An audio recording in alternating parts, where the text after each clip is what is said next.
Chapter 8, The Chateau d'If. The commissary of police, as he traversed the antechamber, made a sign to two gendarmes, who placed themselves one on Dante's right and the other on his left. A door that communicated with the Palais de Justice was opened, and they went through a long range of gloomy corridors whose appearance might have made even the boldest shudder. The Palais de Justice communicated with the prison, a somber edifice that from its grated windows looks on the clock tower of the Accoules. After numberless windings, Dante saw a door with an iron wicket. The commissary took up an iron mallet and knocked thrice, every blow seeming to Dantes as if struck on his heart. The door opened. The two gendarmes gently pushed him forward, and the door closed with a loud sound behind him. The air he inhaled was no longer pure, but thick and mephitic. He was in prison. He was conducted to a tolerably neat chamber, but grated and barred, and its appearance, therefore, did not greatly alarm him. Besides, the words of Villefort, who seemed to interest himself so much, resounded still in his ears like a promise of freedom. It was 4 o'clock when Dantes was placed in this chamber. It was, as we have said, the 1st of March, and the prisoner was soon buried in darkness. The obscurity augmented the acuteness of his hearing. At the slightest sound he rose and hastened to the door, convinced they were about to liberate him, but the sound died away, and Dantes sank again into his seat. At last, about 10 o'clock, and just as Dantes began to despair, steps were heard in the corridor. A key turned in the lock, the bolts creaked, the massy oaken door flew open, and a flood of light from 2 torches pervaded the apartment. By the torchlight, Dante saw the glittering sabers and carbines of 4 gendarmes. He had advanced at first, but stopped at the sight of this display of force. "Are you come to fetch me?" asked he. "Yes," replied a gendarme. "By the orders of the deputy procureur?" "I believe so." The conviction that they came from Monsieur de Villefort relieved all Dante's apprehensions. He advanced calmly, and placed himself in the center of the escort. A carriage waited at the door, the coachman was on the box, and a police officer sat beside him. "Is this carriage for me?" said Dantes. "It is for you," replied a gendarme. Dante was about to speak, but feeling himself urged forward, and having neither the power nor the intention to resist, he mounted the steps, and was in an instant seated inside between 2 gendarmes. The 2 others took their places opposite, and the carriage rolled heavily over the stones. The prisoner glanced at the windows. They were grated. He had changed his prison for another that was conveying him he knew not whither. Through the grating, however, Dante saw they were passing through the Rue Caisserie, and by the Rue Saint-Laurent, and the Rue Taramis, to the quay. Soon he saw the lights of La Consigne. The carriage stopped, the officer descended, approached the guardhouse. A dozen soldiers came out and formed themselves in order. Dantes saw the reflection of their muskets by the light of the lamps on the quay. "Can all this force be summoned on my account?" thought he. The officer opened the door, which was locked, and, without speaking a word, answered Dante's question, for he saw, between the ranks of the soldiers, a passage formed from the carriage to the port. The 2 gendarmes, who were opposite to him, descended first. Then he was ordered to alight, and the gendarmes on each side of him followed his example. They advanced towards a boat, which a custom-house officer held by a chain near the quay. The soldiers looked at Dantes with an air of stupid curiosity. In an instant he was placed in the stern sheets of the boat between the gendarmes, while the officer stationed himself at the bow. A shove sent the boat adrift, and 4 sturdy oarsmen impelled it rapidly towards the pilon. At a shout from the boat, the chain that closes the mouth of the port was lowered, and in a second they were, as Dantes knew, in the Frioul and outside the inner harbor.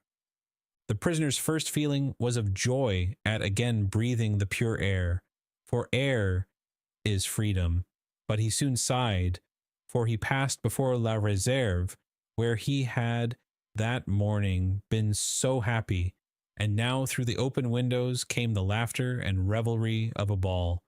Dantès folded his hands, raised his eyes to heaven, and prayed fervently. The boat continued her voyage. They had passed the Tête de Mort, were now off the Anse de Pharo, and about to double the battery. This maneuver was incomprehensible to Dantès. "Whither are you taking me?" asked he. "You will soon know. But still, we are forbidden to give you any explanation." Dantès, trained in discipline, knew that nothing would be more absurd than to question subordinates, who were forbidden to reply, and so he remained silent. The most vague and wild thoughts passed through his mind. The boat they were in could not make a long voyage. There was no vessel at anchor outside the harbor. He thought perhaps they were going to leave him on some distant point. He was not bound, nor had they made any attempt to handcuff him. This seemed a good augury. Besides, had not the deputy, who had been so kind to him, told him that, provided he did not pronounce the dreaded name of Noirtier, he had nothing to apprehend? Had not Villefort, in his presence, destroyed the fatal letter, the only proof against him? He waited silently, striving to pierce through the darkness. They had left the Ile Ratonneau, where the lighthouse stood, on the right, and were now opposite the Pointe des Catalans. It seemed to the prisoner that he could distinguish a feminine form on the beach, for it was there Mercédès dwelt. How was it that a presentiment did not warn Mercédès that her lover was within 300 yards of her? One light alone was visible, and Dantès saw that it came from Mercédès' chamber. Mercédès was the only one awake in the whole settlement. A loud cry could be heard by her, but pride restrained him, and he did not utter it. What would his guards think if they heard him shout like a madman? He remained silent, his eyes fixed upon the light. The boat went on, but the prisoner thought only of Mercédès. An intervening elevation of land hid the light. Dantès turned and perceived that they had got out to sea.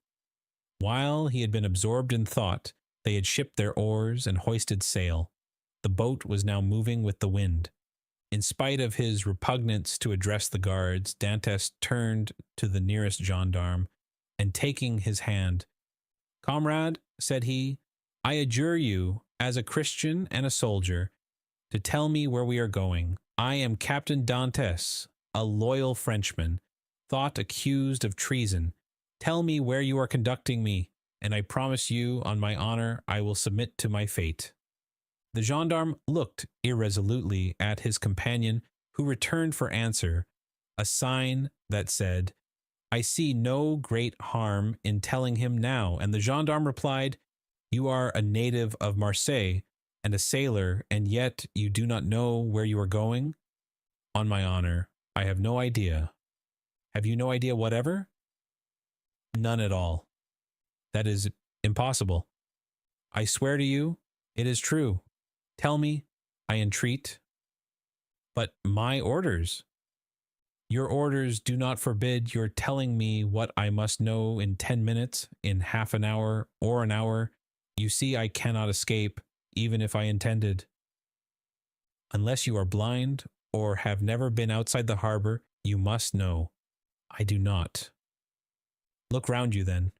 Dantès rose and looked forward, when he saw rise within 100 yards of him the black and frowning rock on which stands the Château d'If.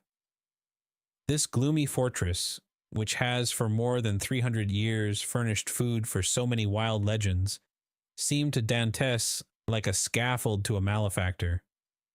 "The Château d'If?" cried he. "What are we going there for?" The gendarme smiled. "I am not going there to be imprisoned," said Dantès. "It is only used for political prisoners. I have committed no crime. Are there any magistrates or judges at the Château d'If?"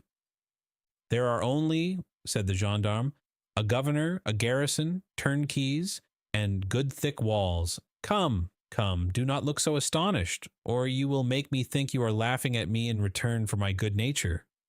Dantes pressed the gendarme's hand as though he would crush it. "You think, then," said he, "that I am taken to the Chateau d'If to be imprisoned there? It is probable, but there is no occasion to squeeze so hard. Without any inquiry, without any formality.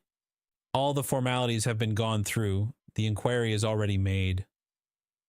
And so, in spite of Monsieur de Villefort's promises—" "I don't know what Monsieur de Villefort promised you," said the gendarme, "but I know we are taking you to the Chateau d'If." "But what are you doing? Help, comrades, help!" By a rapid movement, which the gendarme's practiced eye had perceived, Dante sprang forward to precipitate himself into the sea, but 4 vigorous arms seized him as his feet quitted the bottom of the boat. He fell back, cursing with rage. "Good," said the gendarme, placing his knee on his chest. "This is the way you keep your word as a sailor. Believe soft-spoken gentlemen again. Hark ye, my friend, I have disobeyed my first order, but I will not disobey the second, and if you move, I will blow your brains out." And he leveled his carbine at Dantes, who felt the muzzle against his temple. For a moment the idea of struggling crossed his mind, and of so ending the unexpected evil that had overtaken him. But he bethought him of Monsieur de Villefort's promise, and, besides, death in a boat from the hand of a gendarme seemed too terrible. He remained motionless, but gnashing his teeth and wringing his hands with fury. At this moment the boat came to a landing with a violent shock. One of the sailors leaped on shore, a cord creaked as it ran through a pulley, and Dantes guessed they were at the end of the voyage, and that they were mooring the boat. His guards, taking him by the arms and coat collar, forced him to rise, and dragged him towards the steps that lead to the gate of the fortress, while the police officer carrying a musket with fixed bayonet followed behind. Dantes made no resistance. He was like a man in a dream. He saw soldiers drawn up on the embankment. He knew vaguely that he was ascending a flight of steps. He was conscious that he passed through a door and that the door closed behind him, but all this indistinctly as through a mist. He did not even see the ocean, that terrible barrier against freedom which the prisoners look upon with utter despair. They halted for a minute, during which he strove to collect his thoughts. He looked around. He was in a court surrounded by high walls. He heard the measured tread of sentinels, and as they passed before the light, he saw the barrels of their muskets shine. They waited upwards of 10 minutes. Certain Dantes could not escape. The gendarmes released him. They seemed awaiting orders. The orders came. "Where is the prisoner?" said a voice. "Here," replied the gendarme. "Let him follow me. I will take him to his cell." "Go," said the gendarmes, thrusting Dantes forward. The prisoner followed his guide, who led him into a room almost underground, whose bare and reeking walls seemed as though impregnated with tears. A lamp placed on a stool illumined the apartment faintly, and showed Dantes the features of his conductor, an under-jailer, ill-clothed, and of sullen appearance. "Here is your chamber for tonight," said he. "It is late, and the governor is asleep. Tomorrow, perhaps, he may change you. In the meantime, there is bread, water, and fresh straw, and that is all a prisoner can wish for. Good night." And before Dante could open his mouth, before he had noticed where the jailer placed his bread or the water, before he had glanced towards the corner where the straw was, the jailer disappeared, taking with him the lamp and closing the door, leaving stamped upon the prisoner's mind the dim reflection of the dripping walls of his dungeon. Dantes was alone in darkness and in silence, cold as the shadows that he felt breathe on his burning forehead. With the first dawn of day, the jailer returned with orders to leave Dantes where he was. He found the prisoner in the same position, as if fixed there, his eyes swollen with weeping. He had passed the night standing and without sleep. The jailer advanced, Dantès appeared not to perceive him. He touched him on the shoulder. Edmund started. "Have you not slept?" said the jailer. "I do not know," replied Dantès. The jailer stared. "Are you hungry?" continued he. "I do not know." "Do you wish for anything?" "I wish to see the governor." The jailer shrugged his shoulders and left the chamber. Dantès followed him with his eyes and stretched forth his hands towards the open door, but the door closed. All his emotion then burst forth. He cast himself on the ground, weeping bitterly, and asking himself what crime he had committed that he was thus punished. The day passed thus. He scarcely tasted food, but walked round and round the cell like a wild beast in its cage. One thought in particular tormented him, namely, that during his journey hither he had sat so still, whereas he might a dozen times have plunged into the sea, and, thanks to his powers of swimming, for which he was famous, have gained the shore, concealed himself until the arrival of a Genoese or Spanish vessel, escaped to Spain or Italy, where Mercédès and his father could have joined him. He had no fears as to how he should live. Good seamen are welcome everywhere. He spoke Italian like a Tuscan, and Spanish like a Castilian. He would have been free and happy with Mercédès and his father, whereas he was now confined in the Château d'If, that impregnable fortress, ignorant of the future destiny of his father and Mercédès, and all this because he had trusted to Villefort's promise. The thought was maddening, and Dantès threw himself furiously down on his straw. The next morning at the same hour, the jailer came again. "Well," said the jailer, "are you more reasonable today?" Dantès made no reply. "Come, cheer up. Is there anything that I can do for you?" "I wish to see the governor." "I have already told you it was impossible." "Why so?" "Because it is against prison rules, and prisoners must not even ask for it." "What is allowed, then?" "Better fare if you pay for it, books and leave to walk about." "I do not want books. I am satisfied with my food, and do not care to walk about, but I wish to see the governor. If you worry me by repeating the same thing, I will not bring you any more to eat." "Well, then," said Edmund, "if you do not, I shall die of hunger, that is all." The jailer saw by his tone he would be happy to die, and as every prisoner is worth 10 sous a day to his jailer, he replied in a more subdued tone, "What you ask is impossible, but if you are very well behaved, you will be allowed to walk about, and some day you will meet the governor, and if he chooses to reply, that is his affair." "But," asked Dantès, "how long shall I have to wait?" "Ah, a month, 6 months, a year." "It is too long a time. I wish to see him at once." "Ah," said the jailer, "do not always brood over what is impossible, or you will be mad in a fortnight." "You think so?" "Yes, we have an instance here. It was by always offering 1,000,000 of francs to the governor for his liberty that an abbé became mad, who was in this chamber before you." "How long has he left it?" 2 years. "Was he liberated then?" "No, he was put in a dungeon." "Listen," said Dantès, "I am not an abbé, I am not mad, perhaps I shall be, but at present, unfortunately, I am not. I will make you another offer." "What is that?" "I do not offer you 1,000,000 because I have it not, but I will give you 100 crowns if the first time you go to Marseille you will seek out a young girl named Mercédès at the Catalans, and give her 2 lines from me.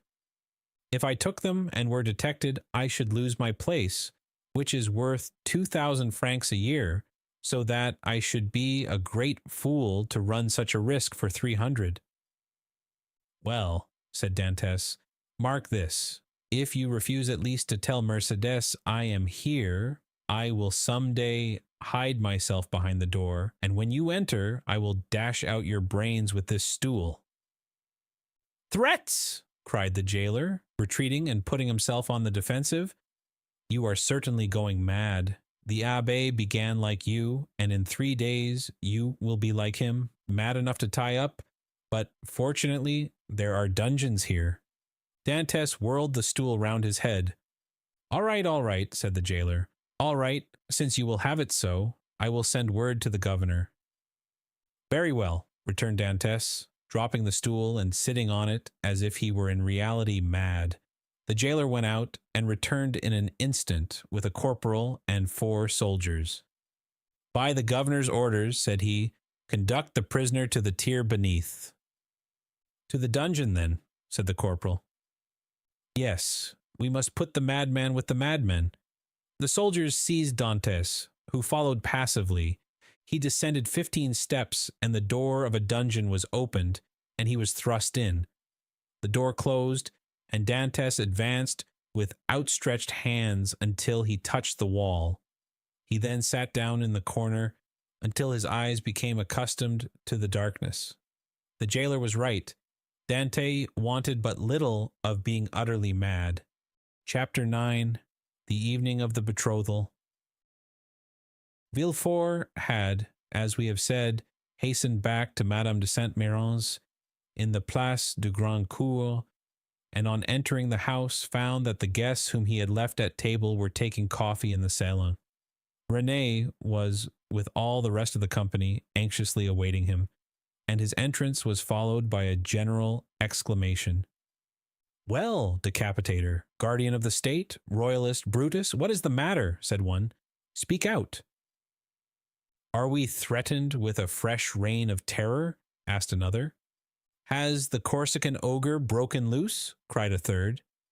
Marquise, said Villefort, approaching his future mother-in-law, I request your pardon for thus leaving you. Will the Marquis honor me by a few moments' private conversation? Ah, it is really a serious matter, then? Asked the Marquis, remarking the cloud on Villefort's brow.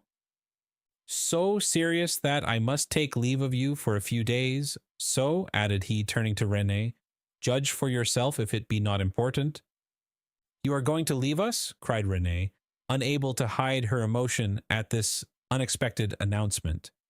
Alas, returned Villefort, I must. Where, then, are you going? Asked the Marquise.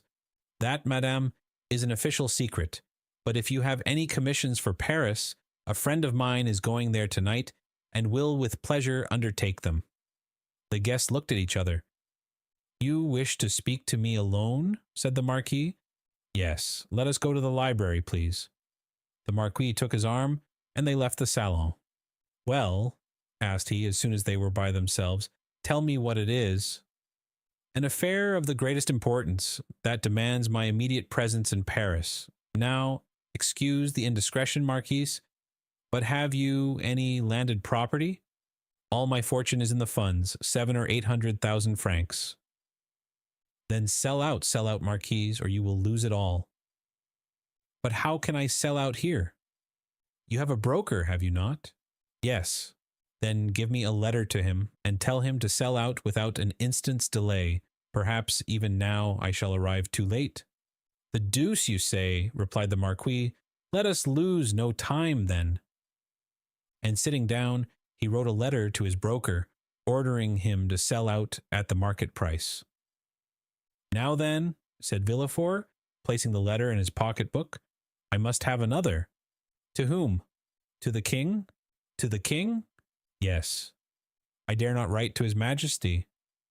I do not ask you to write to his majesty, but ask Monsieur de Salvieux to do so. I want a letter that will enable me to reach the king's presence without all the formalities of demanding an audience. That would occasion a loss of precious time. But address yourself to the keeper of the seals. He has the right of entry at the Tuileries and can procure you audience at any hour of the day or night. Doubtless. But there is no occasion to divide the honors of my discovery with him. The keeper would leave me in the background and take all the glory to himself. I tell you, Marquis, my fortune is made if I only reach the Tuileries the first, for the king will not forget the service I do him. In that case, go and get ready. I will call Salvieux and make him write the letter. Be as quick as possible. I must be on the road in a quarter of an hour. Tell your coachman to stop at the door. You will present my excuses to the Marquise and Mademoiselle Renée, whom I leave on such a day with great regret. You will find them both here, and can make your farewells in person. 1,000 thanks. And now for the letter. The Marquis rang. A servant entered. Say to the Comte de Salvieux that I would like to see him. Now then, go, said the Marquis. I shall be gone only a few moments. Villefort hastily quitted the apartment, but reflecting that the sight of the deputy procureur running through the streets would be enough to throw the whole city into confusion, he resumed his ordinary pace. At his door he perceived a figure in the shadow that seemed to wait for him. It was Mercédès, who, hearing no news of her lover, had come unobserved to inquire after him. As Villefort drew near, she advanced and stood before him. Dantès had spoken of Mercédès, and Villefort instantly recognized her. Her beauty and high bearing surprised him, and when she inquired what had become of her lover, it seemed to him that she was the judge, and he the accused. The young man you speak of, said Villefort abruptly, is a great criminal, and I can do nothing for him, mademoiselle. Mercédès burst into tears, and, as Villefort strove to pass her, again addressed him. But, at least, tell me where he is, that I may know whether he is alive or dead, said she. I do not know. He is no longer in my hands, replied Villefort, and, desirous of putting an end to the interview, he pushed by her and closed the door as if to exclude the pain he felt. But remorse is not thus banished. Like Virgil's wounded hero, he carried the arrow in his wound, and, arrived at the salon, Villefort uttered a sigh that was almost a sob, and sank into a chair. Then the first pangs of an unending torture seized upon his heart. The man he sacrificed to his ambition, that innocent victim immolated on the altar of his father's faults, appeared to him pale and threatening, leading his affianced bride by the hand, and bringing with him remorse, not such as the ancients figured, furious and terrible, but that slow and consuming agony whose pangs are intensified from hour to hour up to the very moment of death. Then he had a moment's hesitation. He had frequently called for capital punishment on criminals, and owing to his irresistible eloquence, they had been condemned, and yet the slightest shadow of remorse had never clouded Villefort's brow, because they were guilty. At least he believed so. But here was an innocent man whose happiness he had destroyed. In this case, he was not the judge, but the executioner. As he thus reflected, he felt the sensation we have described, and which had hitherto been unknown to him, arise in his bosom, and fill him with vague apprehensions. It is thus that a wounded man trembles instinctively at the approach of the finger to his wound until it be healed. But Villefort's was one of those that never close, or if they do, only close to reopen, more agonizing than ever. If at this moment the sweet voice of Renée had sounded in his ears pleading for mercy, or the fair Mercédès had entered and said, "In the name of God, I conjure you to restore me my affianced husband," his cold and trembling hands would have signed his release. But no voice broke the stillness of the chamber, and the door was opened only by Villefort's valet, who came to tell him that the traveling carriage was in readiness. Villefort rose, or rather sprang, from his chair, hastily opened one of the drawers of his desk, emptied all the gold it contained into his pocket, stood motionless an instant, his hand pressed to his head, muttered a few inarticulate sounds, and then, perceiving that his servant had placed his cloak on his shoulders, he sprang into the carriage, ordering the postilions to drive to Monsieur de Saint-Méran's. The hapless Dante was doomed. As the Marquis had promised, Villefort found the Marquise and Renée in waiting. He started when he saw Renée, for he fancied she was again about to plead for Dantes. Alas, her emotions were wholly personal. She was thinking only of Villefort's departure. She loved Villefort, and he left her at the moment he was about to become her husband.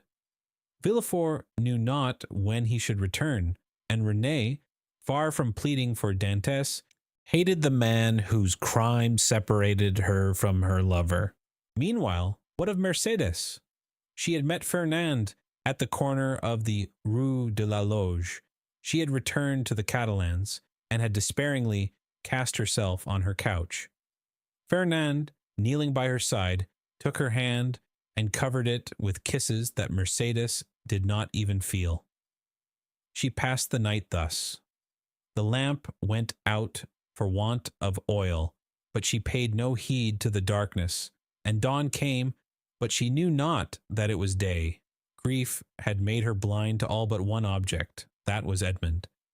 "Ah, you are there," said she, at length, turning towards Fernand. "I have not quitted you since yesterday," returned Fernand sorrowfully. Monsieur Morel had not readily given up the fight. He had learned that Dantes had been taken to prison, and he had gone to all his friends and the influential persons of the city, but the report was already in circulation that Dantes was arrested as a Bonapartist agent, and as the most sanguine looked upon any attempt of Napoleon to remount the throne as impossible, he met with nothing but refusal, and had returned home in despair, declaring that the matter was serious and that nothing more could be done.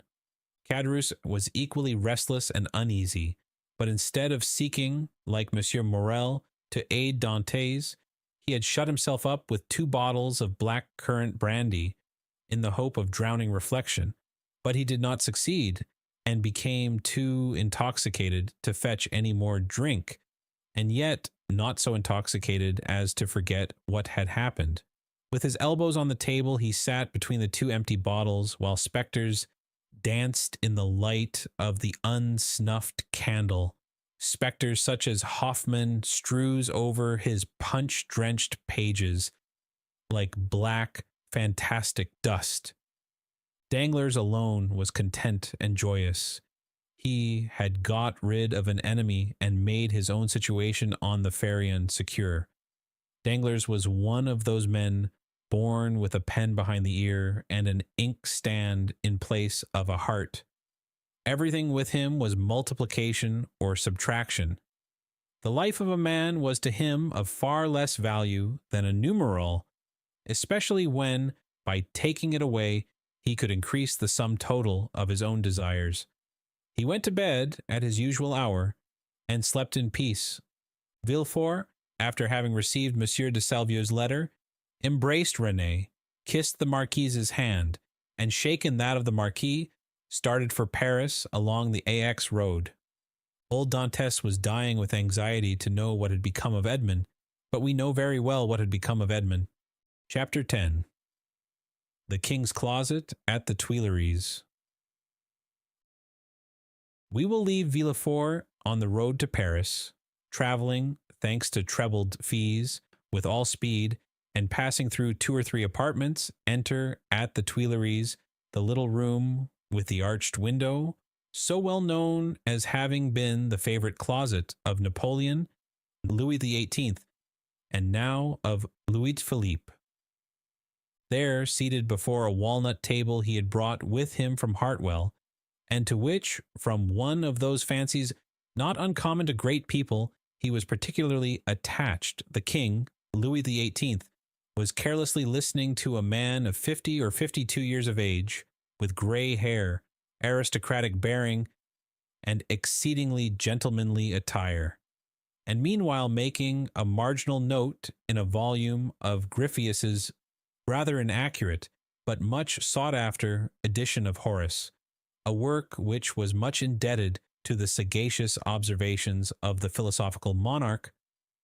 "You say, sir," said the king, "that I am exceedingly disquieted, sire." "Really, have you had a vision of the 7 fat kine and the 7 lean kine?" "No, sire, for that would only be token for us 7 years of plenty and 7 years of scarcity. And with a king as full of foresight as your majesty, scarcity is not a thing to be feared. Then of what other scourge are you afraid, my dear Blasas? Sire, I have every reason to believe that a storm is brewing in the south. Well, my dear Duke, replied Louis XVIII, I think you are wrongly informed, and know positively that, on the contrary, it is very fine weather in that direction. Man of ability as he was, Louis XVIII liked a pleasant jest. Sire, continued Monsieur de Blacas, if it only be to reassure a faithful servant, will your majesty send into Languedoc, Provence, and Dauphiné trusty men who will bring you back a faithful report as to the feeling in these 3 provinces? Canimus certus, replied the king, continuing the annotations in his Horace. Sire, replied the courtier, laughing, in order that he might seem to comprehend the quotation, your majesty may be perfectly right in relying on the good feeling of France, but I fear I am not altogether wrong in dreading some desperate attempt. By whom? By Bonaparte, or at least by his adherents. My dear Blacas, said the king, you with your alarms prevent me from working. And you, sire, prevent me from sleeping with your security. Wait, my dear sir, wait a moment, for I have such a delightful note on the pastor quum traheret. Wait, and I will listen to you afterwards. There was a brief pause, during which Louis XVIII wrote, in a hand as small as possible, another note on the margin of his Horace, and then looking at the Duke with the air of a man who thinks he has an idea of his own, while he is only commenting upon the idea of another, said, Go on, my dear Duke, go on. I listen.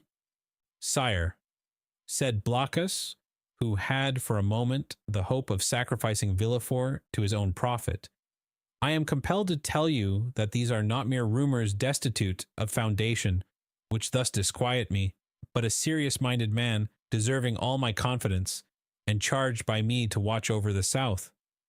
The Duke hesitated as he pronounced these words, has arrived by post to tell me that a great peril threatens the king, and so I hasten to you, sire. Maladucis avi domum, continued Louis XVIII, still annotating. Does your majesty wish me to drop the subject? By no means, my dear Duke, but just stretch out your hand. Which? Whichever you please, there to the left. Here, sire. I tell you to the left, and you are looking to the right. I mean on my left. Yes, there. You will find yesterday's report of the Minister of Police, but here is Monsieur d'André himself, and Monsieur d'André, announced by the chamberlain in waiting, entered. Come in, said Louis XVIII, with repressed smile. Come in, Baron, and tell the Duke all you know, the latest news of Monsieur de Bonaparte. Do not conceal anything, however serious. Let us see. The island of Elba is a volcano, and we may expect to have issuing thence flaming and bristling war. Bella, horrida, bella. Monsieur d'André leaned very respectfully on the back of a chair with his 2 hands and said, Has your majesty perused yesterday's report? Yes, yes. But tell the Duke himself, who cannot find anything, what the report contains. Give him the particulars of what the usurper is doing in his islet. Monsieur, said the Baron to the Duke, all the servants of his majesty must approve of the latest intelligence, which we have from the island of Elba. Bonaparte. Monsieur d'André looked at Louis XVIII, who, employed in writing a note, did not even raise his head. Bonaparte, continued the Baron, is mortally wearied, and passes whole days in watching his miners at work at Porto Longone, and scratches himself for amusement, added the king. Scratches himself? Inquired the Duke. What does your majesty mean? Yes, indeed, my dear Duke. Did you forget that this great man, this hero, this demigod, is attacked with a malady of the skin which worries him to death, prurigo? And, moreover, my dear Duke, continued the Minister of Police, we are almost assured that in a very short time the usurper will be insane. Insane! Raving mad, his head becomes weaker, sometimes he weeps bitterly, sometimes laughs boisterously, at other time he passes hours on the seashore, flinging stones in the water, and when the flint makes duck and drake 5 or 6 times, he appears as delighted as if he had gained another Marengo or Austerlitz. Now, you must agree that these are indubitable symptoms of insanity. Or of wisdom, my dear Baron, or of wisdom, said Louis XVIII, laughing. The greatest captains of antiquity amuse themselves by casting pebbles into the ocean. See Plutarch's life of Scipio Africanus. Monsieur de Blacas pondered deeply between the confident monarch and the truthful minister. Villefort, who did not choose to reveal the whole secret, lest another should reap all the benefit of the disclosure, had yet communicated enough to cause him the greatest uneasiness. Well, well, Dandré, said Louis XVIII, Blacas is not yet convinced. Let us proceed, therefore, to the usurper's conversion. The minister of police bowed. The usurper's conversion, murmured the duke, looking at the king and Dandré, who spoke alternately, like Virgil's shepherds. The usurper converted. Decidedly, my dear duke. In what way converted? To good principles. Tell him all about it, Baron. Why, this is the way of it, said the minister with the gravest air in the world. Napoleon lately had a review, and as 2 or 3 of his old veterans expressed a desire to return to France, he gave them their dismissal, and exhorted them to serve the good king. These were his own words. Of that I am certain. Well, Blacas, what think you of this? Inquired the king triumphantly, and pausing for a moment from the voluminous scholiast before him. I say, sire, that the minister of police is greatly deceived, or I am. And as it is impossible it can be the minister of police, as he has the guardianship of the safety and honor of your majesty, it is probable that I am in error. However, sire, if I might advise, your majesty will interrogate the person of whom I spoke to you, and I will urge your majesty to do him this honor. Most willingly, Duke. Under your auspices, I will receive any person you please, but you must not expect me to be too confiding. Baron, have you any report more recent than this, dated the 20th of February, and this is the 3rd of March? No, sire, but I am hourly expecting one. It may have arrived since I left my office. Go thither, and if there be none, well, well, continued Louis XVIII, make one. That is the usual way, is it not? And the king laughed facetiously. Oh, sire, replied the minister, we have no occasion to invent any. Every day our desks are loaded with most circumstantial denunciations, coming from hosts of people who hope for some return for services which they seek to render, but cannot. They trust to fortune, and rely upon some unexpected event in some way to justify their predictions. Well, sir, go, said Louis XVIII, and remember that I am waiting for you. I will but go and return, sire. I shall be back in 10 minutes. And I, sire, said M. de Blacas, will go and find my messenger. Wait, sir, wait, said Louis XVIII. Really, Monsieur de Blacas, I must change your armorial bearings. I will give you an eagle with outstretched wings, holding in its claws a prey which tries in vain to escape, and bearing this device, Tenax. Sire, I listen, said de Blacas, biting his nails with impatience. I wish to consult you on this passage, Molli fugens angelitu. You know it refers to a stag flying from a wolf. Are you not a sportsman and a great wolf hunter? Well, then, what do you think of the Molli angelitu?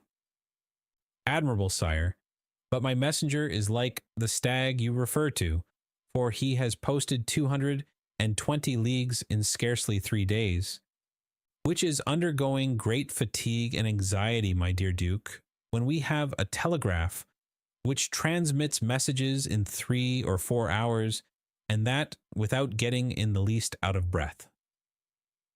Ah, sire, you recompense but badly this poor young man, who has come so far, and with so much ardor, to give your majesty useful information. If only for the sake of Monsieur de Salvieux, who recommends him to me, I entreat your majesty to receive him graciously. Monsieur de Salvieux, my brother's chamberlain? Yes, sire. He is at Marseille, and writes me thence. Does he speak to you of this conspiracy? No, but strongly recommends Monsieur de Villefort, and begs me to present him to your majesty. Monsieur de Villefort, cried the king. Is the messenger's name Monsieur de Villefort? Yes, sire. And he comes from Marseille? In person. Why did you not mention his name at once? Replied the king, betraying some uneasiness. Sire, I thought his name was unknown to your majesty. No, no, Blacas. He is a man of strong and elevated understanding, ambitious too, and, pardieu, you know his father's name. His father? Yes, Noirtier? Noirtier, the Girondin? Noirtier, the senator? He himself. And your majesty has employed the son of such a man? Blacas, my friend, you have but limited comprehension. I told you Villefort was ambitious, and to attain this ambition, Villefort would sacrifice everything, even his father. Then, sire, may I present him? This instant, Duke. Where is he? Waiting below in my carriage? Seek him at once. I hasten to do so. The Duke left the royal presence with the speed of a young man. His really sincere royalism made him youthful again. Louis XVIII remained alone, and turning his eyes on his half-opened Horace, muttered, Justum et tenacem propositi virum. Monsieur de Blacas returned as speedily as he had departed, but in the antechamber he was forced to appeal to the king's authority. Villefort's dusty garb, his costume, which was not of courtly cut, excited the susceptibility of Monsieur de Brezé, who was all astonishment at finding that this young man had the audacity to enter before the king in such attire. The Duke, however, overcame all difficulties with a word, his Majesty's order, and, in spite of the protestations which the master of ceremonies made for the honor of his office and principles, Villefort was introduced. The king was seated in the same place where the Duke had left him. On opening the door, Villefort found himself facing him, and the young magistrate's first impulse was to pause. Come in, Monsieur de Villefort, said the king. Come in. Villefort bowed, and advancing a few steps, waited until the king should interrogate him. Monsieur de Villefort, said Louis XVIII, the Duc de Blacas assures me you have some interesting information to communicate. Sire, the Duke is right, and I believe your majesty will think it equally important. In the first place, and before everything else, sir, is the news as bad in your opinion as I am asked to believe? Sire, I believe it to be most urgent, but I hope, by the speed I have used, that it is not irreparable. Speak as fully as you please, sir, said the king, who began to give way to the emotion which had showed itself in Blacas's face and affected Villefort's voice. Speak, sir, and pray begin at the beginning. I like order in everything. Sire, said Villefort, I will render a faithful report to your majesty, but I must entreat your forgiveness if my anxiety leads to some obscurity in my language.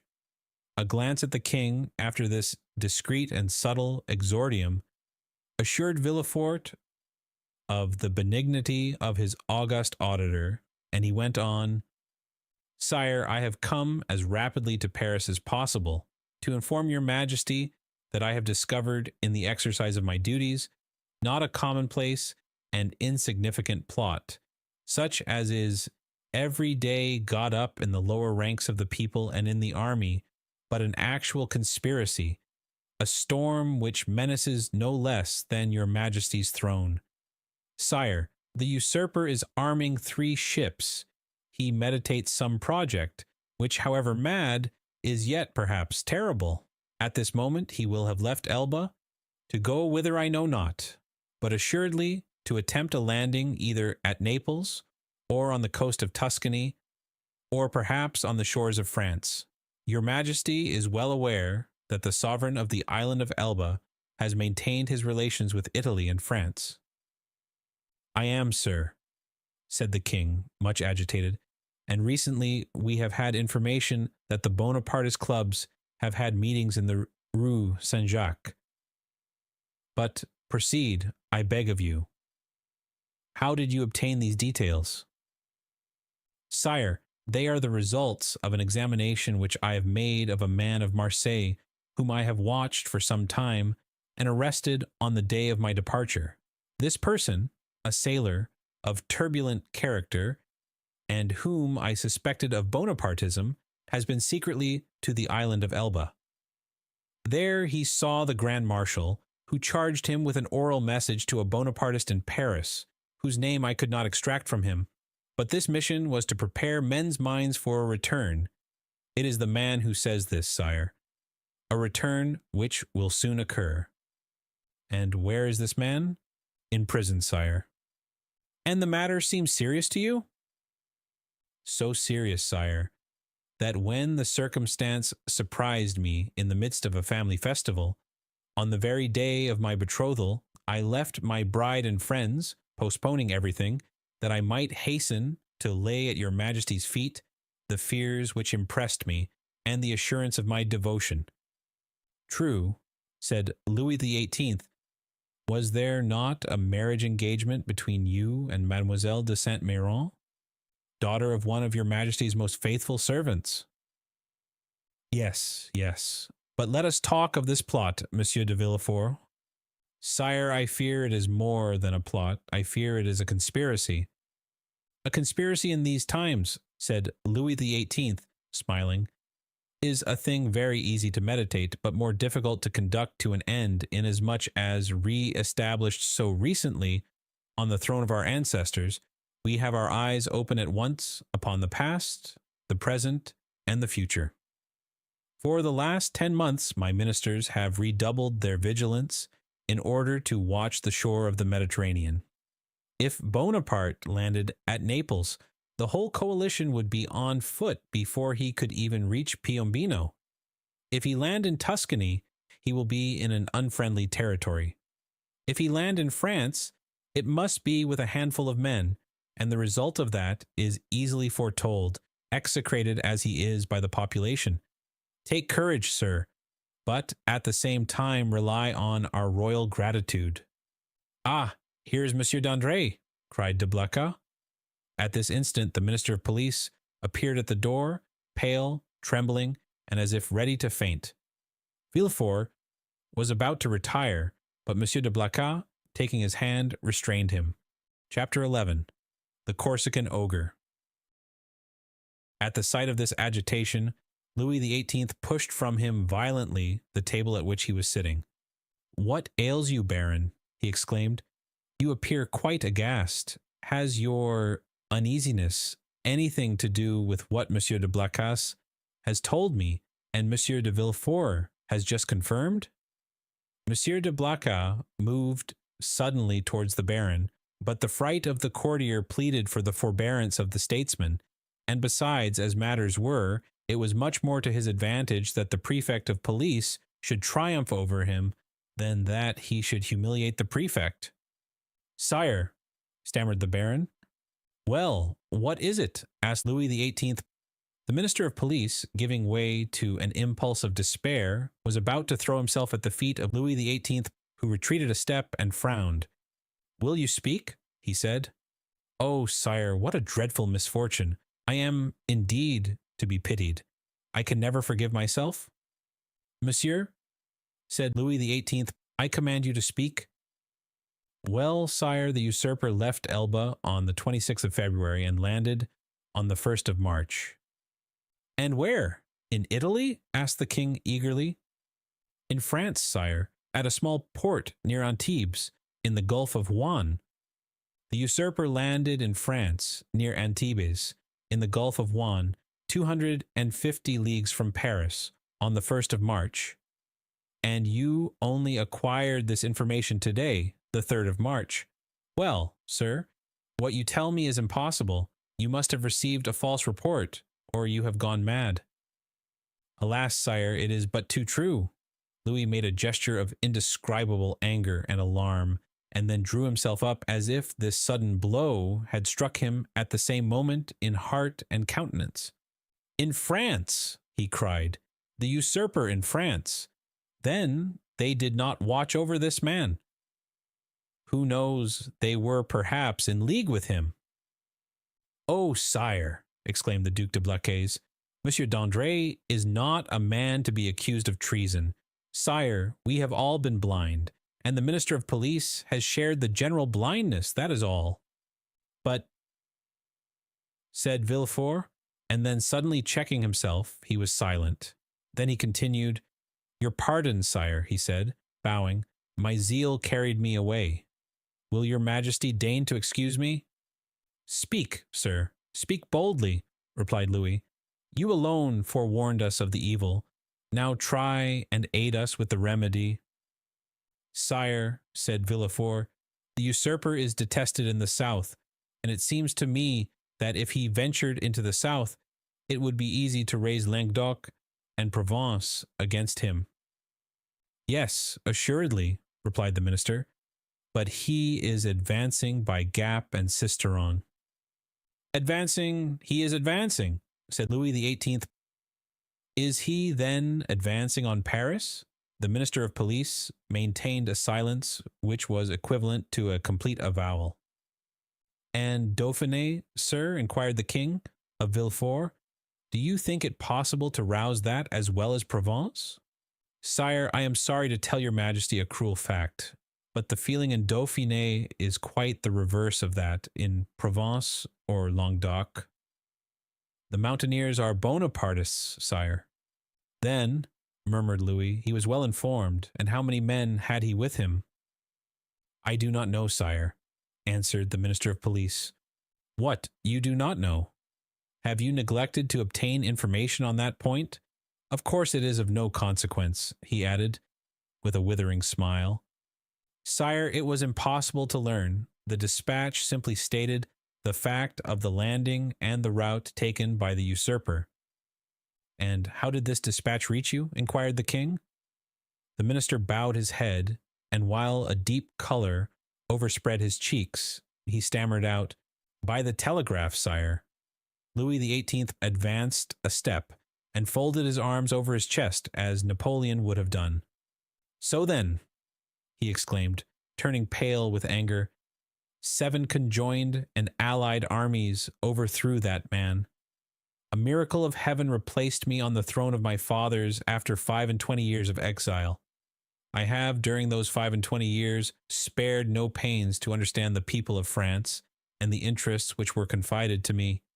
And now, when I see the fruition of my wishes almost within reach, the power I hold in my hands bursts and shatters me to atoms.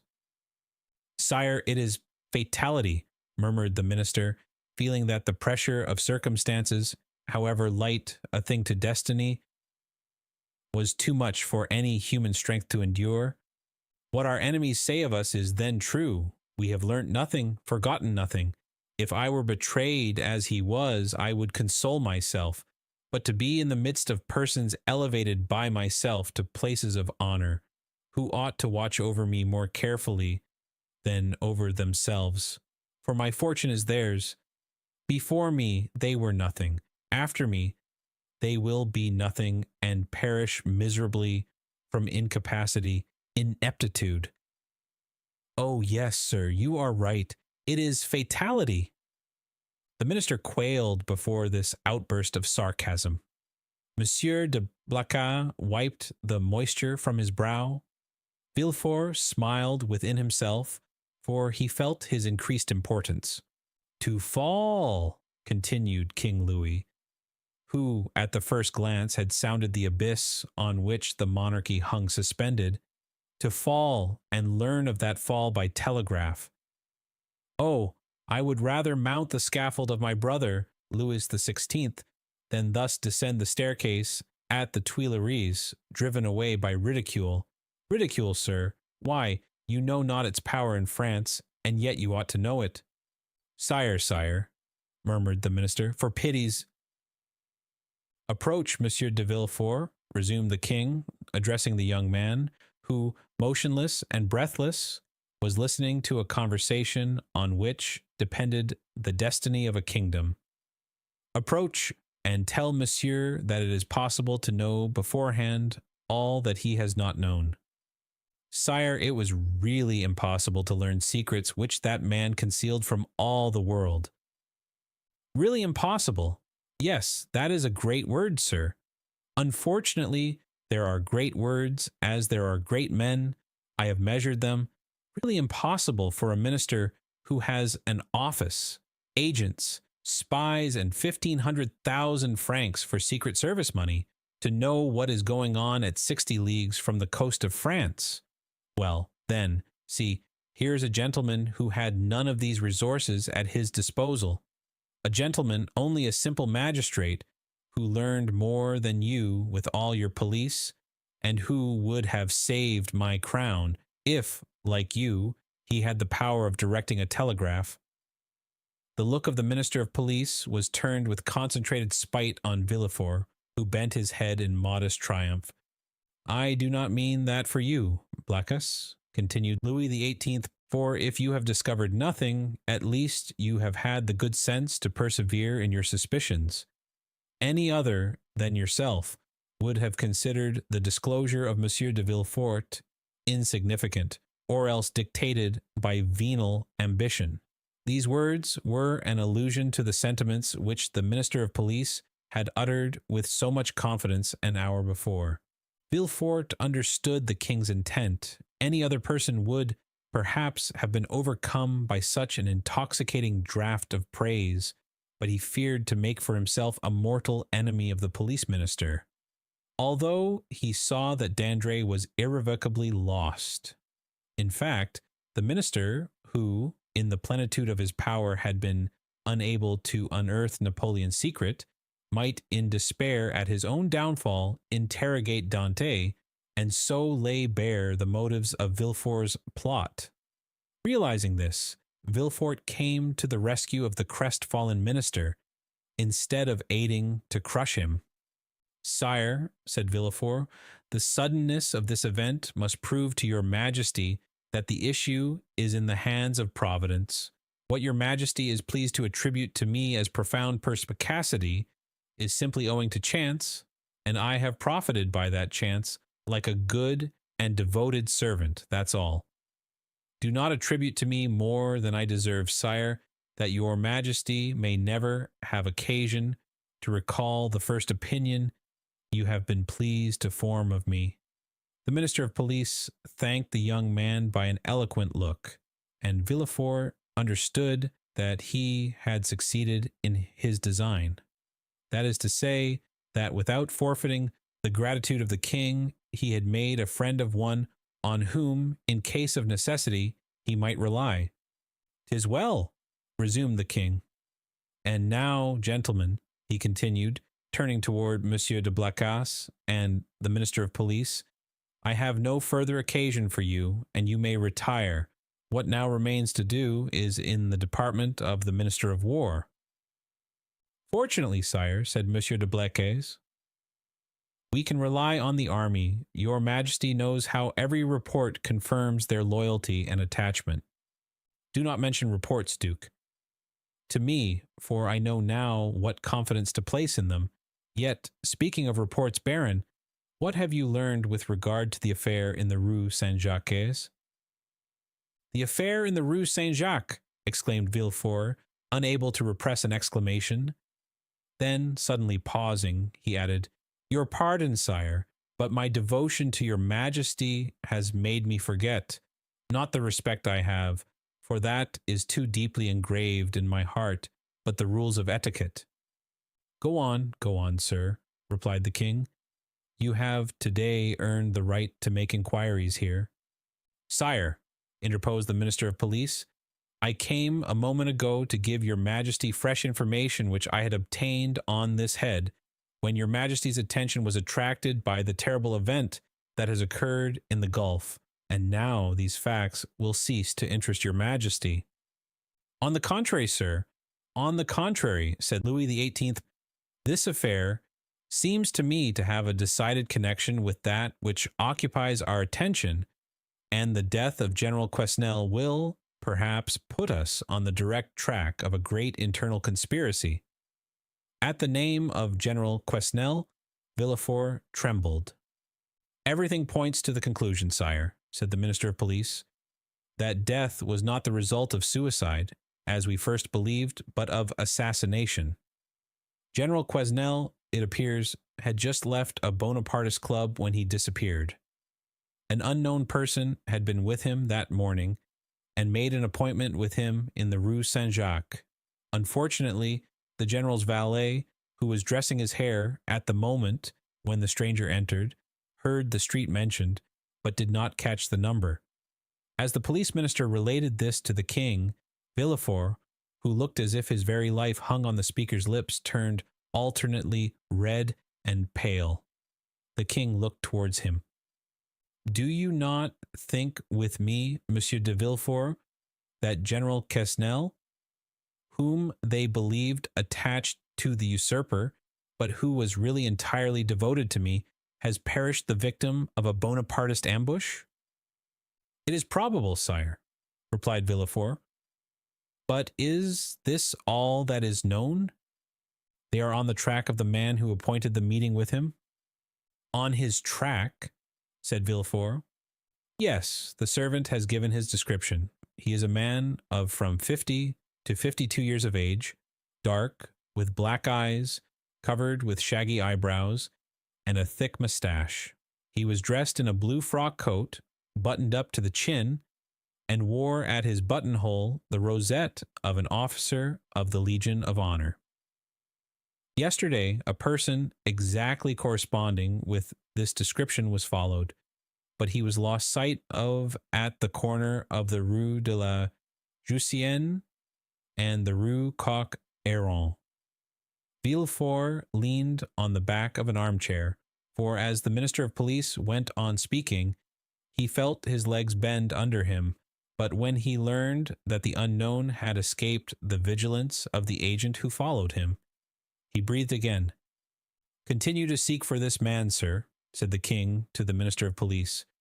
For if, as I am all but convinced, General Quesnel, who would have been so useful to us at this moment, has been murdered, his assassins, Bonapartists or not, shall be cruelly punished. It required all Villefort's coolness not to betray the terror with which this declaration of the king inspired him. How strange, continued the king, with some asperity, the police think that they have disposed of the whole matter when they say a murder has been committed, and especially so when they can add, and we are on the track of the guilty persons. Sire, your majesty will, I trust, be amply satisfied on this point at least?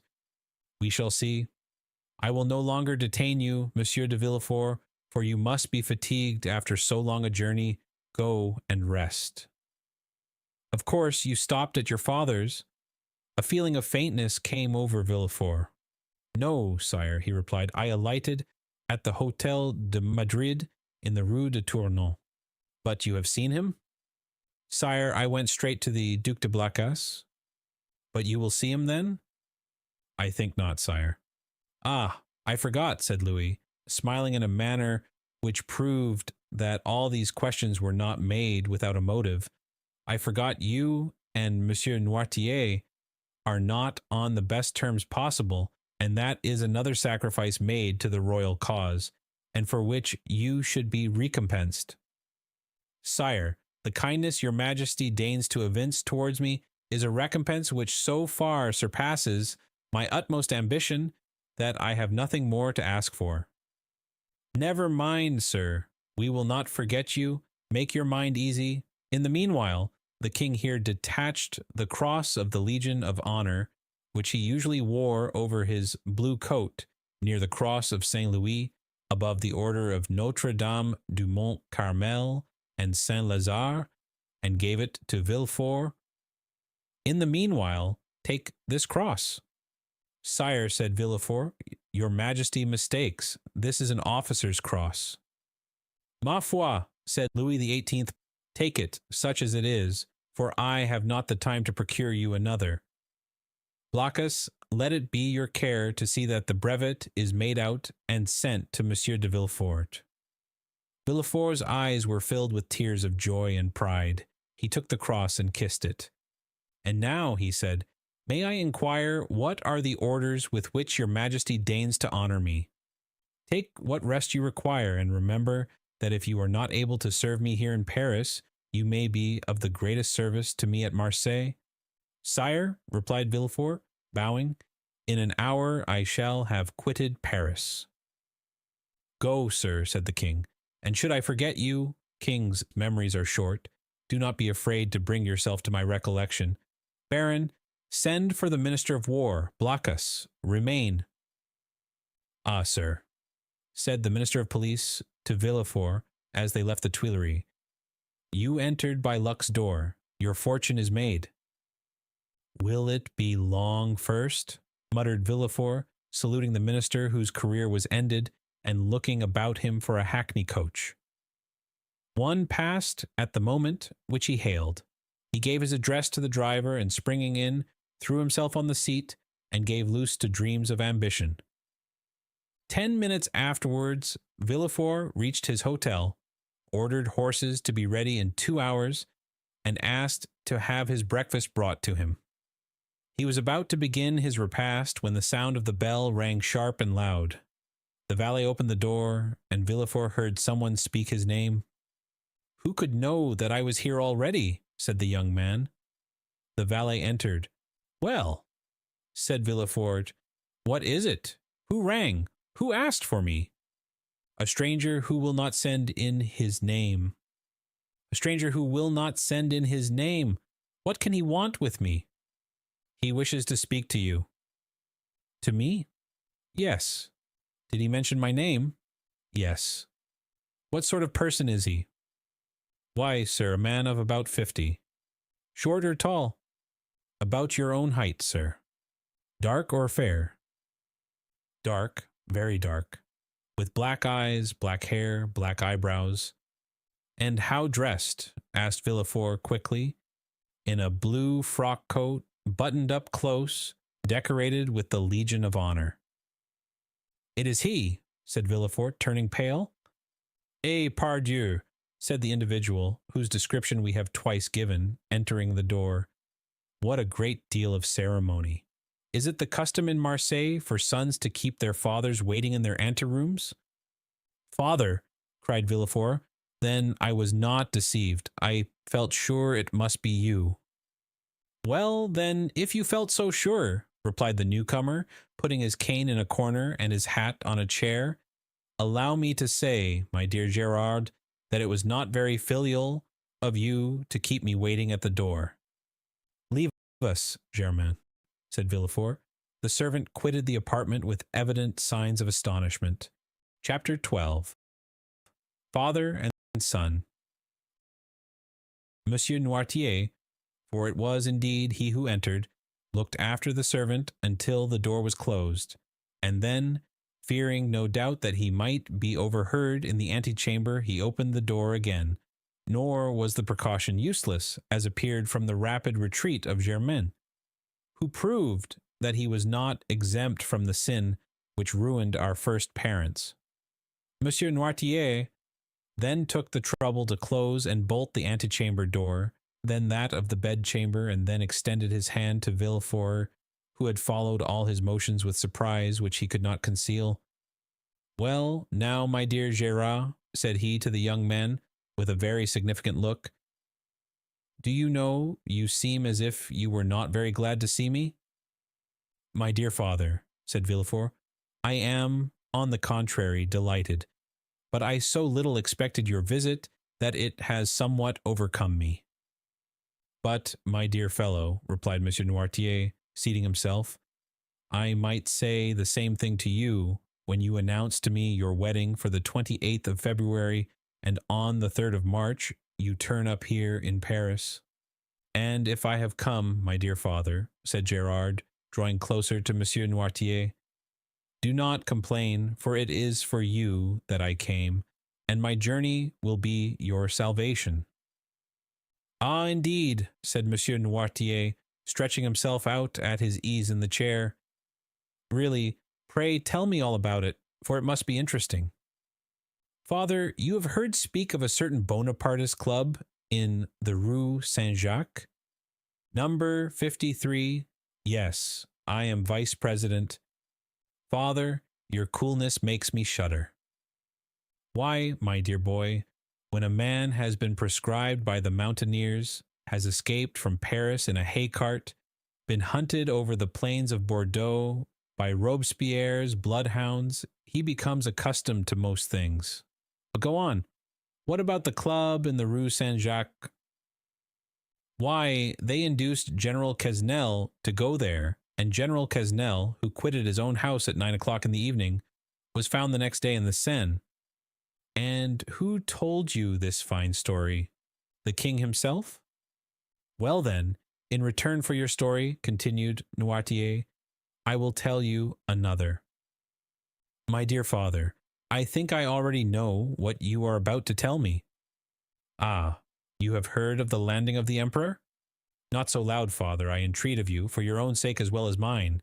Yes, I heard this news, and knew it even before you could, for 3 days ago I posted from Marseille to Paris, with all possible speed, half desperate at the enforced delay. 3 days ago? You are crazy. Why, 3 days ago, the emperor had not landed. No matter, I was aware of his intention. How did you know about it? By a letter addressed to you from the island of Elba. To me? To you, and which I discovered in the pocketbook of the messenger. Had that letter fallen into the hands of another, you, my dear father, would probably ere this have been shot. Villefort's father laughed. Come, come, said he. Will the Restoration adopt imperial methods so promptly? Shot, my dear boy? What an idea! Where is the letter you speak of? I know you too well to suppose you would allow such a thing to pass you. I burnt it, for fear that even a fragment should remain, for that letter must have led to your condemnation. And the destruction of your future prospects, replied Noirtier. Yes, I can easily comprehend that, but I have nothing to fear while I have you to protect me. I do better than that, sir. I save you. You do? Why, really, the thing becomes more and more dramatic. Explain yourself. I must refer again to the club in the Rue Saint-Jacques. It appears that this club is rather a bore to the police. Why didn't they search more vigilantly? They would have found. They have not found, but they are on the track. Yes, that the usual phrase? I am quite familiar with it. When the police is at fault, it declares that it is on the track, and the government patiently awaits the day when it comes to say, with a sneaking air, that the track is lost. Yes, but they have found a corpse. The general has been killed, and in all countries they call that a murder. A murder, do you call it? Why, there's nothing to prove that the general was murdered. People are found every day in the Seine, having thrown themselves in, or having been drowned from not knowing how to swim. Father, you know very well that the general was not a man to drown himself in despair, and people do not bathe in the Seine in the month of January. No, no, do not be deceived. This was murder in every sense of the word. And who thus designated it? The king himself? The king. I thought he was philosopher enough to allow that there was no murder in politics. In politics, my dear fellow, you know as well as I do, there are no men, but ideas, no feelings, but interests. In politics, we do not kill a man. We only remove an obstacle, that is all. Would you like to know how matters have progressed? Well, I will tell you. It was thought reliance might be placed in General Quesnel. He was recommended to us from the island of Elba. One of us went to him and invited him to the Rue Saint-Jacques, where he would find some friends. He came there, and the plan was unfolded to him for leaving Elba, the projected landing, etc. When he had heard and comprehended all to the fullest extent, he replied that he was a royalist. Then all looked at each other. He was made to take an oath and did so, but with such an ill grace that it was really tempting Providence to swear thus. And yet, in spite of that, the general was allowed to depart free, perfectly free. Yet he did not return home. What could that mean? Why, my dear fellow, that on leaving us, he lost his way, that's all. A murder? Really, Villefort, you surprise me.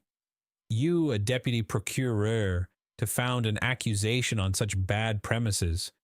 Did I ever say to you, when you were fulfilling your character as a royalist, and cut off the head of one of my party, "My son, you have committed a murder"? No, I said. Very well, sir, you have gained the victory. Tomorrow, perchance, it will be our turn. But, father, take care. When our turn comes, our revenge will be sweeping. I do not understand you. You rely on the usurper's return? We do. You are mistaken. He will not advance 2 leagues into the interior of France without being followed, tracked, and caught like a wild beast. My dear fellow, the emperor is at this moment on the way to Grenoble. On the 10th or 12th he will be at Lyons, and on the 20th or 25th at Paris. The people will rise. Yes, to go and meet him.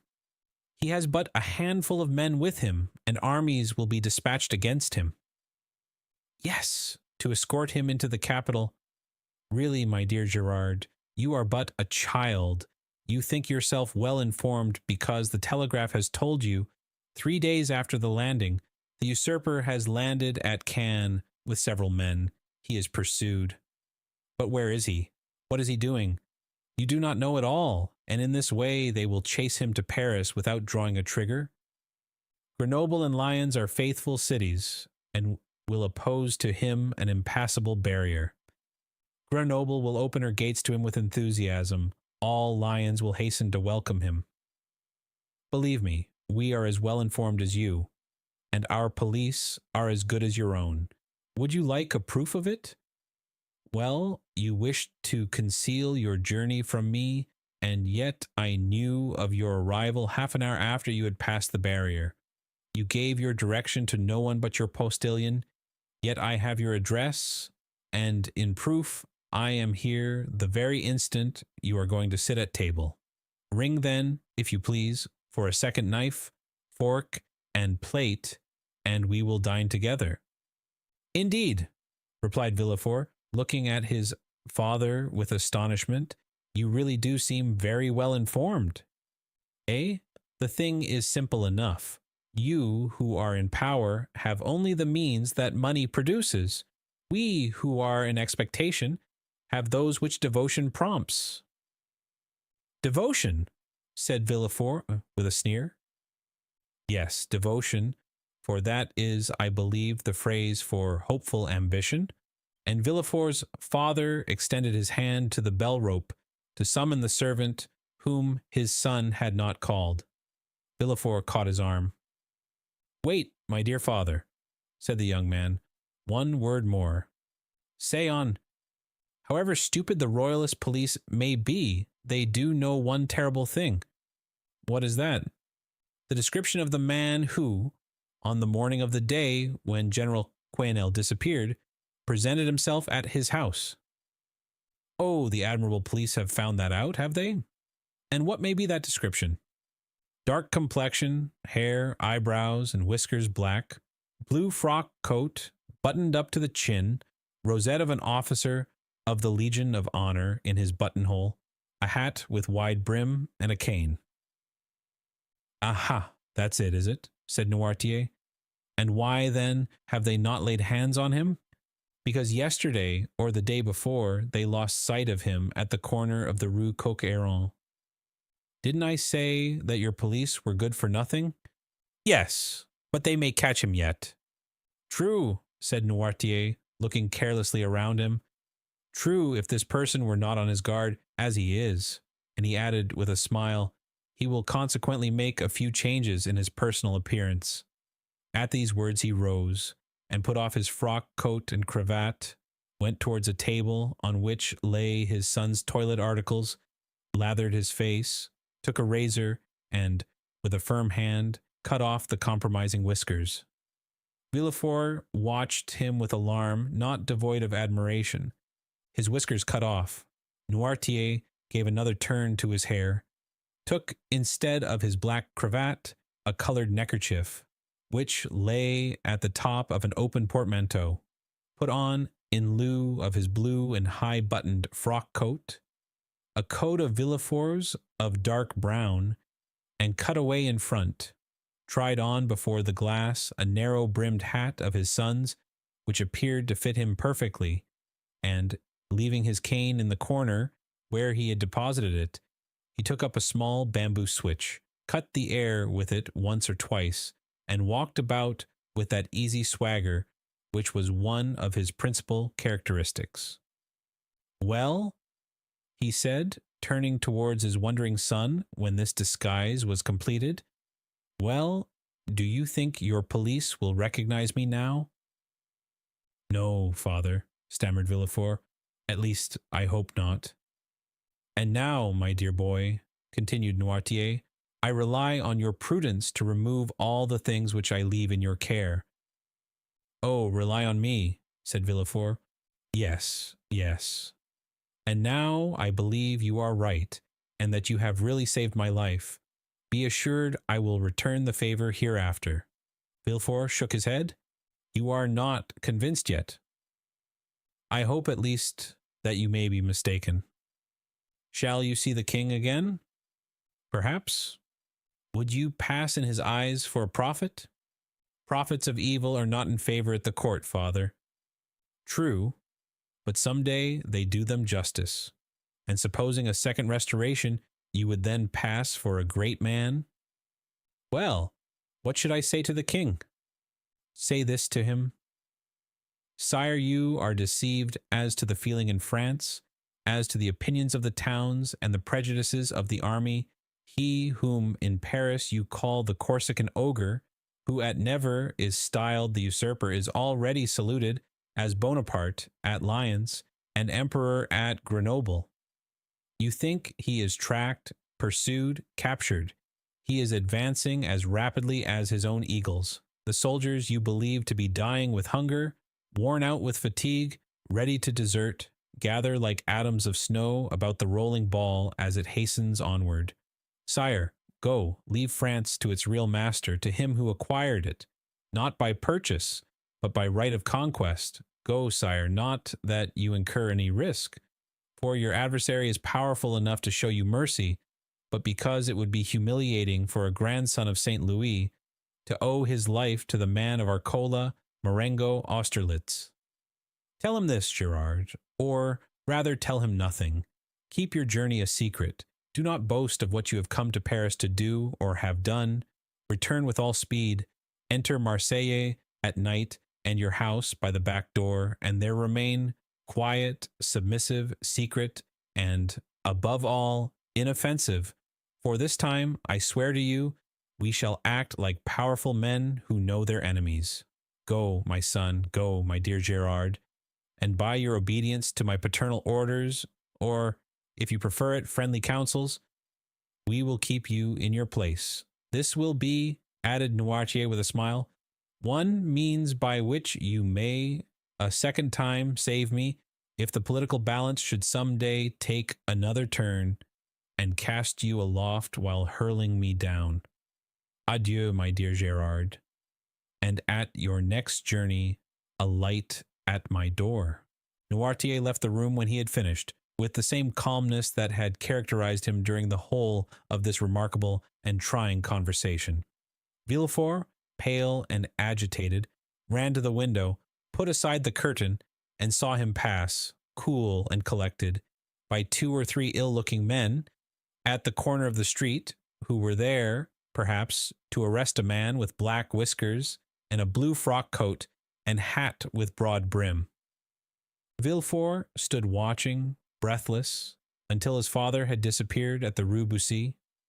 Then he turned to the various articles he had left behind him, put the black cravat and blue frock coat at the bottom of the portmanteau, threw the hat into a dark closet, broke the cane into small bits and flung it in the fire, put on his traveling cap, and calling his valet, checked with a look the 1,000 questions he was ready to ask, paid his bill, sprang into his carriage, which was ready, learned at Lyons that Bonaparte had entered Grenoble, and in the midst of the tumult which prevailed along the road, at length reached Marseille, a prey to all the hopes and fears which enter into the heart of man with ambition and its first successes. Chapter 13. The 100 Days. Monsieur Noirtier was a true prophet, and things progressed rapidly as he had predicted. Everyone knows the history of the famous return from Elba, a return which was unprecedented in the past and will probably remain without a counterpart in the future. Louis XVIII made but a faint attempt to parry this unexpected blow. The monarchy he had scarcely reconstructed tottered on its precarious foundation, and at a sign from the emperor, the incongruous structure of ancient prejudices and new ideas fell to the ground. Villefort, therefore, gained nothing save the king's gratitude, which was rather likely to injure him at the present time, and the cross of the Legion of Honor, which he had the prudence not to wear, although Monsieur de Blacas had duly forwarded the brevet. Napoleon would, doubtless, have deprived Villefort of his office had it not been for Noirtier, who was all-powerful at court, and thus the Girondin of '93 and the Senator of 1806 protected him who so lately had been his protector. All Villefort's influence barely enabled him to stifle the secret Dantes had so nearly divulged. The king's procureur alone was deprived of his office, being suspected of royalism. However, scarcely was the imperial power established, that is, scarcely had the emperor re-entered the Tuileries and begun to issue orders from the closet into which we have introduced our readers, he found on the table there Louis XVIII's half-filled snuff-box. Scarcely had this occurred when Marseilles began, in spite of the authorities, to rekindle the flames of civil war, always smoldering in the south, and it required but little to excite the populace to acts of far greater violence than the shouts and insults with which they assailed the royalists whenever they ventured abroad. Owing to this change, the worthy shipowner became at that moment, we will not say all-powerful, because Morel was a prudent and rather a timid man, so much so that many of the most zealous partisans of Bonaparte accused him of moderation, but sufficiently influential to make a demand in favor of Dantes. Villefort retained his place, but his marriage was put off until a more favorable opportunity. If the emperor remained on the throne, Gerard required a different alliance to aid his career. If Louis XVIII returned, the influence of Monsieur de Saint-Méran, like his own, could be vastly increased, and the marriage be still more suitable. The deputy procureur was, therefore, the first magistrate of Marseille, when one morning his door opened, and Monsieur Morel was announced. Anyone else would have hastened to receive him, but Villefort was a man of ability, and he knew this would be a sign of weakness. He made Morel wait in the antechamber, although he had no one with him, for the simple reason that the king's procureur always makes everyone wait. And after passing a quarter of an hour in reading the papers, he ordered Monsieur Morel to be admitted. Morel expected Villefort would be dejected. He found him as he had found him 6 weeks before, calm, firm, and full of that glacial politeness, that most insurmountable barrier which separates the well-bred from the vulgar man. He had entered Villefort's office expecting that the magistrate would tremble at the sight of him.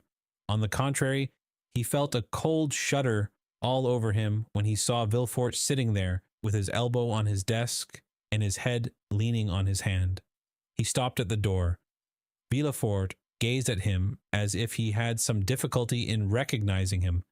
Then, after a brief interval, during which the honest shipowner turned his hat in his hands, "Monsieur Morel, I believe?"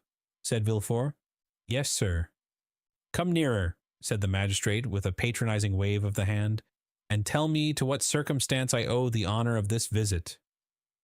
"Do you not guess, monsieur?" asked Morel. "Not in the least. But if I can serve you in any way, I shall be delighted." "Everything depends on you. Explain yourself, pray." "Monsieur," said Morel, recovering his assurance as he proceeded, "do you recollect that a few days before the landing of His Majesty the Emperor, I came to intercede for a young man, the mate of my ship, who was accused of being concerned in correspondence with the island of Elba? What was the other day a crime is today a title to favor. You then served Louis XVIII, and you did not show any favor. It was your duty. Today you serve Napoleon, and you ought to protect him. It is equally your duty. I come, therefore, to ask what has become of him."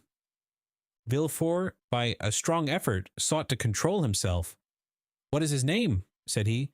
"Tell me his name." "Edmond Dantes." Villefort would probably have rather stood opposite the muzzle of a pistol at 25 paces than have heard this name spoken, but he did not blanch. "Dantes," repeated he. "Edmond Dantes?" "Yes, monsieur." Villefort opened a large register, then went to a table, from the table turned to his registers, and then, turning to Morel, "Are you quite sure you are not mistaken, monsieur?" said he, in the most natural tone in the world. Had Morel been a more quick-sighted man, or better versed in these matters, he would have been surprised at the king's procureur answering him on such a subject, instead of referring him to the governors of the prison or the prefect of the department. But Morel, disappointed in his expectations of exciting fear, was conscious only of the other's condescension. Villefort had calculated rightly. "No," said Morel, "I am not mistaken. I have known him for 10 years, the last 4 of which he was in my service. Do not you recollect I came about 6 weeks ago to plead for clemency, as I come today to plead for justice? You received me very coldly. Oh, the royalists were very severe with the Bonapartists in those days." "Monsieur," returned Villefort, "I was then a royalist, because I believed the Bourbons not only the heirs to the throne, but the chosen of the nation. The miraculous return of Napoleon has conquered me. The legitimate monarch is he who is loved by his people." "That's right," cried Morel. "I like to hear you speak thus, and I augur well for Edmond from it." "Wait a moment," said Villefort, turning over the leaves of a register.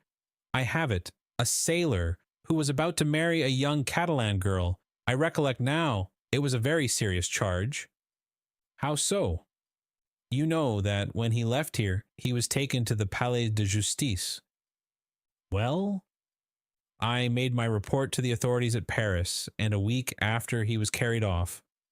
"Carried off," said Morel. "What can they have done with him?" "Oh, he has been taken to Fenestrelles, to Pignerol, or to the Sainte Margarita Islands. Some fine morning he will return to take command of your vessel. Come when he will, it shall be kept for him. But how is it he is not already returned?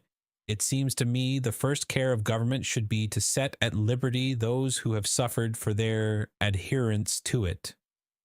"Do not be too hasty, Monsieur Morel," replied Villefort. "The order of imprisonment came from high authority, and the order for his liberation must proceed from the same source. And, as Napoleon has scarcely been reinstated a fortnight. The letters have not yet been forwarded.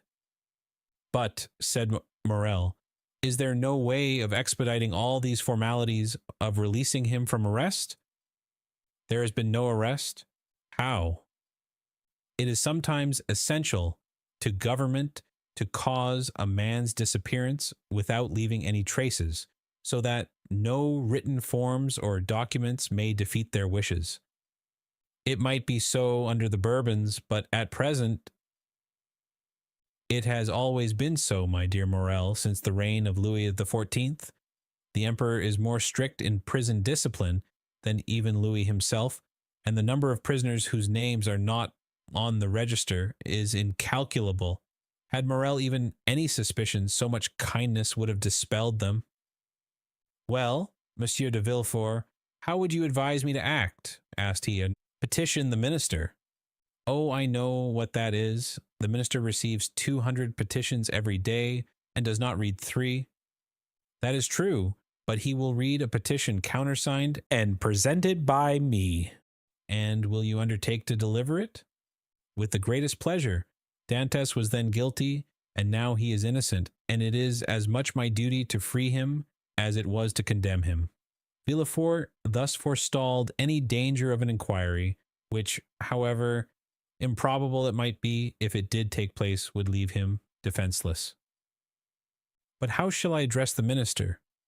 Sit down there, said Villefort, giving up his place to Morel, and write what I dictate. Will you be so good? Certainly, but lose no time. We have lost too much already. That is true. Only think what the poor fellow may even now be suffering. Villefort shuddered at the suggestion, but he had gone too far to draw back. Dantès must be crushed to gratify Villefort's ambition. Villefort dictated a petition in which, from an excellent intention, no doubt, Dantès' patriotic services were exaggerated, and he was made out one of the most active agents of Napoleon's return.